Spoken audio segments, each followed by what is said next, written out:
welcome to 3 Minutes or Under Reviews. Today is Scream.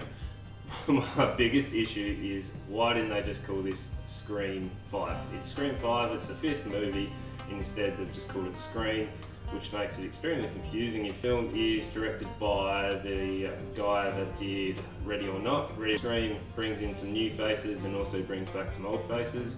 It allows the new faces enough screen time to be able to establish themselves before they bring in the old faces and the fan service that you're looking for.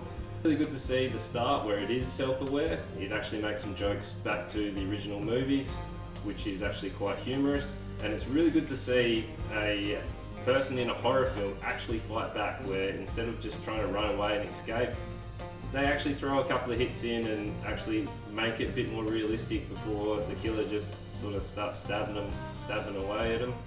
The movie progresses, the self-awareness becomes too much, and it just feels like they're trying too hard to jokes in where it's not needed and to be intentionally self-aware instead of establishing itself as its own horror film. It's trying too much to recapture what the original trilogy made it so good for.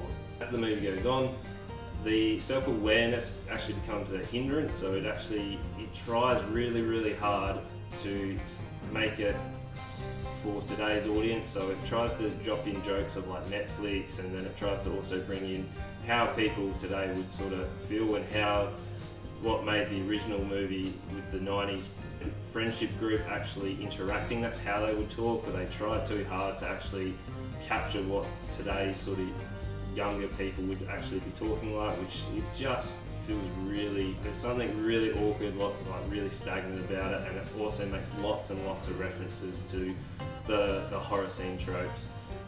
At Mark, where they actually start to bring in the old faces, which the nostalgia wears off really quickly, but I feel like they didn't really add anything new to it. Like, they could have just established itself as a progression along. They didn't have to bring them back. Ghostface was really good. It actually felt quite menacing.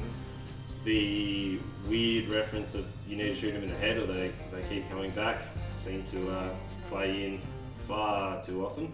Like, it's not a zombie film, it's a killer. Well, we know it's a human that's doing it. You shouldn't have to shoot him in the head. I can't give you the recommended flex for this film. It's just, I felt like it missed the mark. So if you did like it, or you know why they didn't call it Scream 5, let me know in the comments, and make sure you like, comment, subscribe.